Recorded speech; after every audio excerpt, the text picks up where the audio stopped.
Alright, y'all, we're back. We are back for another weekly long run. Today's Saturday.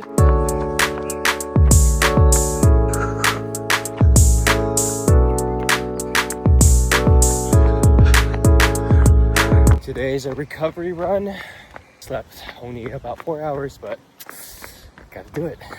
So this week was a really good week. According to my ChatGPT running plan, this is supposed to be my recovered week. So a lot of my mileage went down. I think maybe about 3 or 4 miles. This week I'm running 6 miles today. Next time, my long run, I'm gonna go to 9 miles. And then my moderate and recovery runs were pretty mild this week. So overall, I'm feeling pretty rested. So it correlates pretty well.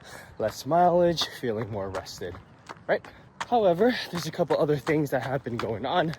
This week, my PT application bootcamp program started. For those who don't know, I am a PT admission coach. So I help college students get into physical therapy school.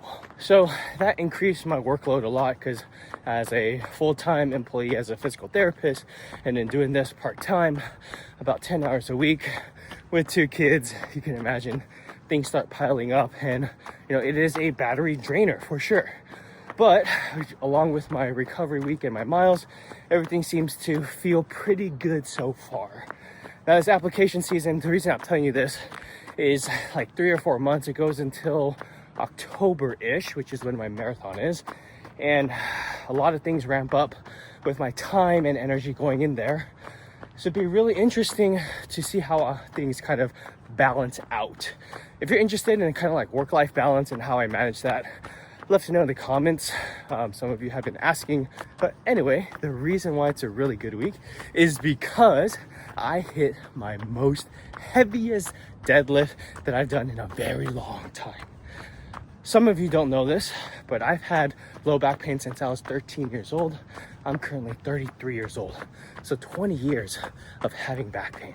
I don't know, for those of you who have back pain, you guys understand what it's like. When it was really bad, I had moments where I literally could not stand up. I was crawling, going to the emergency room, urgent care, going from pills to more pills to Vicodin to steroid injection. Eventually, when I turned 20, they told me, hey, you know what?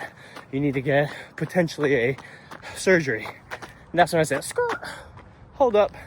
Surgery, what are we talking about here? And that made absolutely no sense to me, which was a really big reason what drove me to become a physical therapist. But anyway, through wisdom, I've learned that one of my biggest triggers for my low back pain was through deadlifting, like lifting weights, but more specifically deadlifting.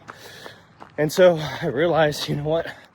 I can't max out at 405 like every single week and just keep pushing my max just to see where I can go. And that's just nonsense, after some wisdom, right, of physical therapy school.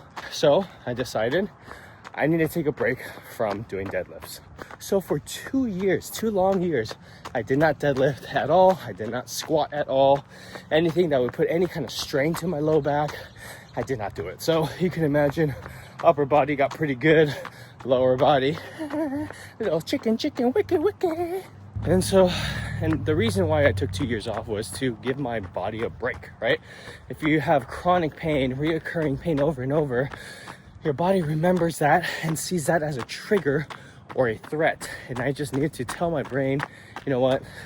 Stop, we're not gonna put ourselves in danger that way. So after those 2 years, I had to start back up deadlifting.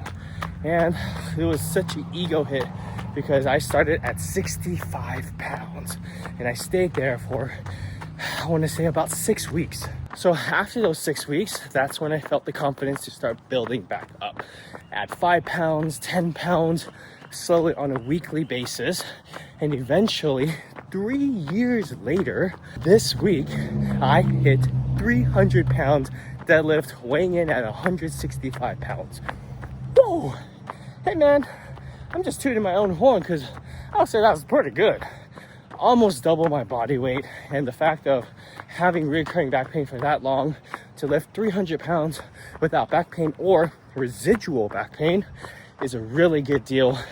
And I'm super proud of myself as a physical therapist to be able to rehab to get to this performance. So that was a huge win for Team Justin this week. Currently still running in 0 shoes.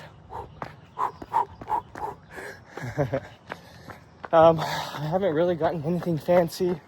I got my Garmin Forerunner 165, and that's pretty much all the running equipment I have. I just got the shirt on my back. I usually take my shirts off, and we're going. Nothing really fancy. Now, I'm trying to partner up with different companies and was successful with several to get some good measurements to overall measure my body, my performance, and also to help me with my runs. So far I partnered up with Longevity, which is a really cool company that talks about blood work and making sure you live long. So longevity, super awesome, testing over 90 plus different biomarkers, really helping me understand that I had a lot of thyroid dysfunction, GI, and actually a lot of heart dysfunction as well. Immediately got on their blend of supplements, and I can already see a change. More energy, I feel more vibrant, I feel like my hormones are boosting up, and I just feel more metabolically flexible. So if you're the type that's more preventative and you want to prevent disease before it actually comes, Longevity, highly recommend. After Longevity, I started working with Body Spec, which is like a full body scan to check out your body fat, your fat mass, bone mass, all that kind of stuff. And I was saying, I'm pretty proud of myself for being at 9% body fat. But what's gonna be awesome is that I'm gonna do both of these tests, blood panel Longevity and Body Spec DEXA scan, pre-marathon and post-marathon training. So by the end of October, I'm gonna do these again to see if there's any changes that has occurred. So stick with me along this journey to figure that out. So I need a favor to ask. Something that'd be really helpful is to just hear from you guys. What do you guys want to see? I'm doing this vlog and it's pretty open framed. I'm mostly doing it reference around my running and training and things like that. But if you guys want to see more family stuff, I'd love to put that in. But yeah, just going back on YouTube, trying to reconnect. It's been a crazy 3-4 years, y'all. You know, I had 2 kids, and I will definitely say it's been a super hard journey, especially with the first one being colicky and very high strung, high energy child. She is amazing, but it requires a lot of your attention. And the second one being a little bit more mellow, but then now the way the first and the second interact, it gets a little crazy. But hey, huge congratulations, because we were able to get our second child to finally sleep through the night. Oh yeah.